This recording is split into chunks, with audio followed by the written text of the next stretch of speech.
안녕하세요. 리얼 클래식의 줄리정입니다. 클래식 음악사는 2000년 역사 속에서 너무나 많고 많은 사건들이 있었는데요.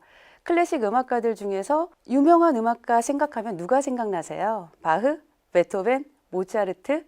하지만 오늘 제가 첫 번째 시간으로 선택한 작곡가는 핸델입니다. 음악의 어머니라고 이름 붙여진 핸델은 어떤 삶을 살았길래 오늘 첫 강의 주인공이 됐을까요? 음악가 중에서 유일하게 경제적 개념이 뛰어났던 음악가입니다. 음악가들은 보통 개런티를 준다고 해도 저 얼마 주실 건지 이런 이야기가 사실 잘 안 나와요.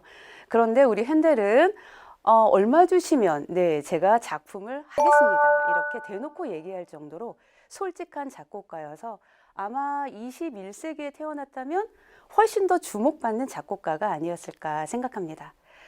줄리정의 리얼 클래식 첫 번째 강의 시작의 주제는요. 천만 관객 CEO 핸델의 세상을 읽는 법입니다. 영화 기생충이 참 화제가 많이 됐었죠. 화제가 된 만큼 주목을 받았던 게 또 음악이 아닐까 싶은데요. 영화 속에서 가장 중요했던 클라이막스나 다름없는 생일 파티 씬에서 안에서는 참혹한 장면이 펼쳐지고 있는데 정원에서 생일 파티를 하면서 아름답고 우아하게 소프라노가 아리아를 부르고 있습니다. 바로 그 아리아는 핸델의 로델린다 속에서 로델린다가 사랑하는 남편 왕이 죽은 줄만 알았는데 돌아오는 기쁨을 노래한 아리아인데요. 영화 속에서 왜 봉준호 감독은 핸델의 아리아를 선택했을까요? 바로크 하면 바흐라는 작곡가가 훨씬 더 유명하게 생각할 수도 있는데 왜 하필 우리가 생각할 때 바흐보다 음악의 아버지, 어머니라고 했을 때 음악의 어머니로 생각하는 핸델을 선택했을까? 바흐는 평생 자신의 나라 문 밖으로 나간 적이 없는 작곡가입니다. 하지만 핸델은 저 세상에 가면 어떤 삶이 펼쳐질까?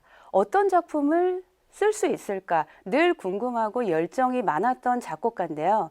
이런 핸델의 글로벌한 마인드 때문에 핸델의 작품은 다양한 스토리가 담겨 있습니다.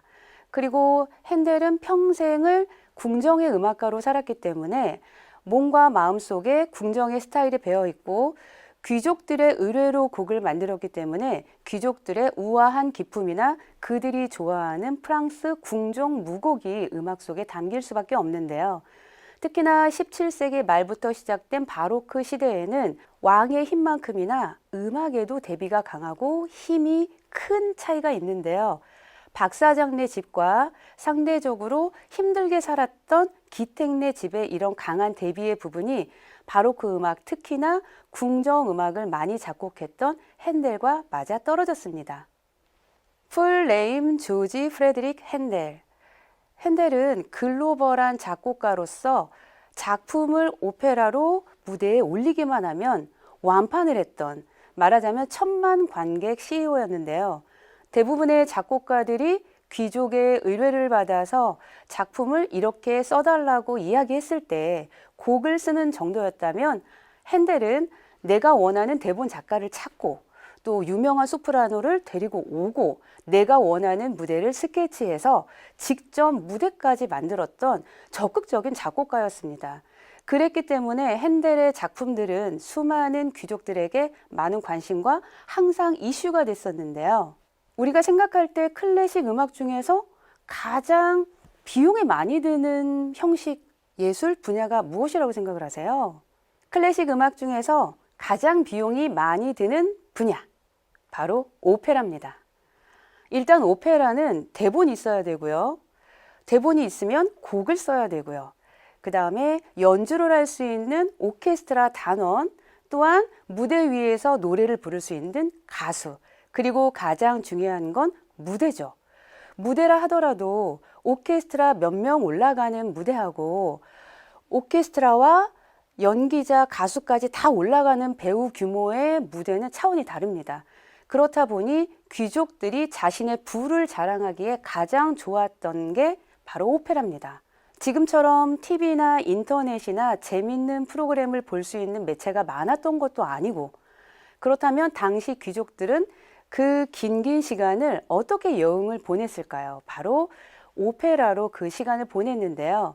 많은 귀족들 중에서 오페라를 무대에 올릴 수 있는 귀족들은 적어도 100작 이상, 후작, 공작 정도는 돼야 자신의 궁전 안에 오페라를 올릴 수 있는 무대를 가질 수 있었다는 거죠.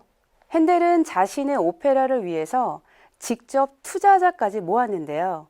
당시 부르주아지들이 가장 많은 이익을 창출할 수 있는 게 두 가지였습니다. 첫 번째로는 세금을 걷는 세리, 두 번째는 무역업이었는데요. 핸델은 많은 사람들을 호텔 같은 데 모아놓고 이야기를 합니다. 여러분, 무역업을 했을 때 배를 띄워서 3, 4년 동안 전 세계를 돌면서 중국, 스리랑카, 인도에 가서 비단 가지고 오고 향신료 가지고 오고 차를 가지고 와서 그 배가 3, 4년 만에 다 돌아옵니까? 안 돌아올 수도 있잖아요. 풍랑을 만날 수도 있고 또 해적을 만나서 가지고 왔던 것들을 잃을 수도 있지 않습니까? 제가 이태리에서 최고 소프라노도 데리고 오고 무대 장치도 어마어마하게 만들었습니다. 저희 오페라에 투자를 한다면 2달 만에 10배를 벌어드리겠습니다. 이렇게 부르주아지들의 투자를 모읍니다. 이렇게 모으면서 핸델의 오페라는 수많은 투자자를 받아서 굉장히 퀄리티가 높은 작품을 만들게 된 거죠.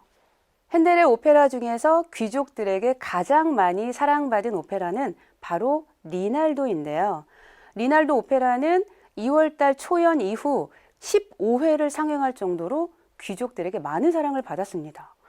핸델 오페라 보러 갔었어? 나 보러 갔는데 너무 재밌어. 우리 한 번 더 보러 갈래? 이렇게 그 며칠 동안 15회를 상연하면서 런던 시내의 귀족들에게 인기를 그냥 다 쓸어갑니다. 핸델의 오페라 리날도 중에서 울게 하소서 라샤기오 피앙가, 이 아리아는 노랫개나 부른다는 가수들도 탐을 내는 곡입니다. 성악가뿐만이 아니라 높은 소리를 낼 수 있는 가수들까지 합세해서 본인의 테크닉을 보일 때 가장 적합하다고 생각해서인지 레파토리로 부르는 곡인데요.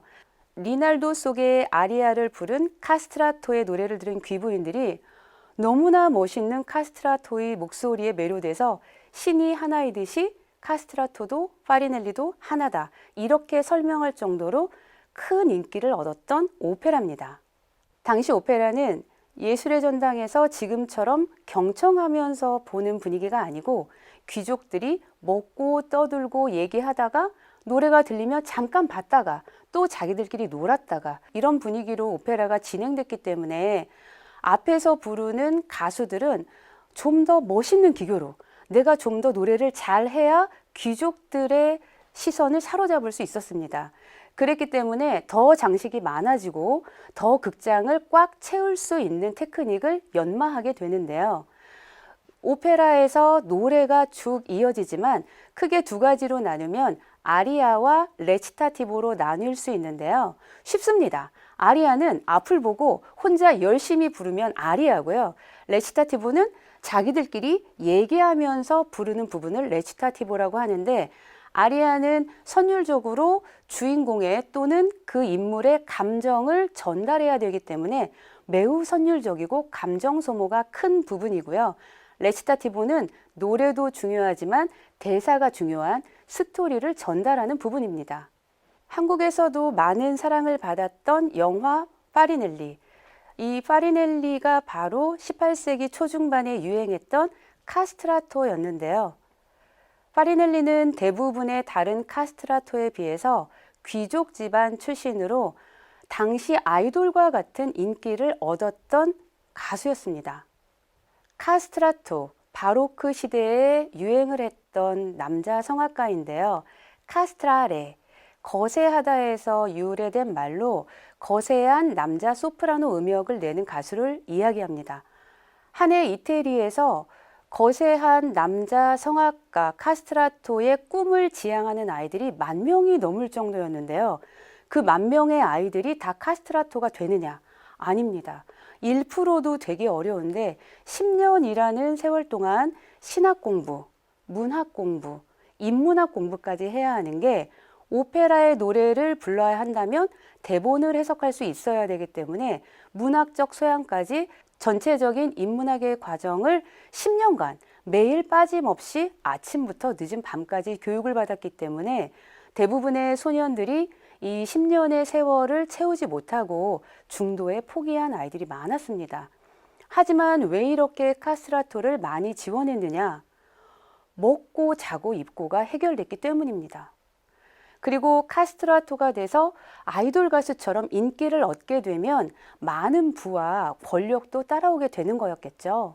그렇다면 소프라노 가수가 있는데 굳이 거세한 남자 소프라노 가수를 왜 무대에 세웠을까? 생각을 해보니 여러 가지 이유가 있는데요. 우선 첫 번째로 동양이든 서양이든 중요하거나 신성시하는 무대에 여자를 세우지 않았습니다. 당시에도 마찬가지였던 것 같은데요. 게다가 지금처럼 증폭장치가 없었죠.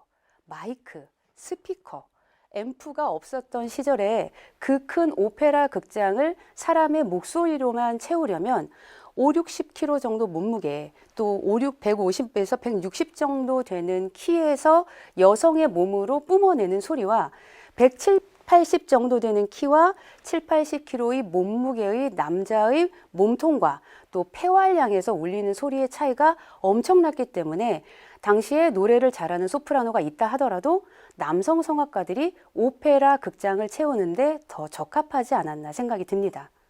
지금까지 작은 시골 마을에서 태어나서 최고의 오페라 무대에 CEO까지 오른 핸델의 이야기 전해드렸는데요. 핸델이 유럽 귀족들을 사로잡았던 바로 그 아리아. 오페라 리날도 중에서 라샤 끼오피앙가, 울게 하소서 같이 전해드리면서 저는 인사드리겠습니다. 감사합니다.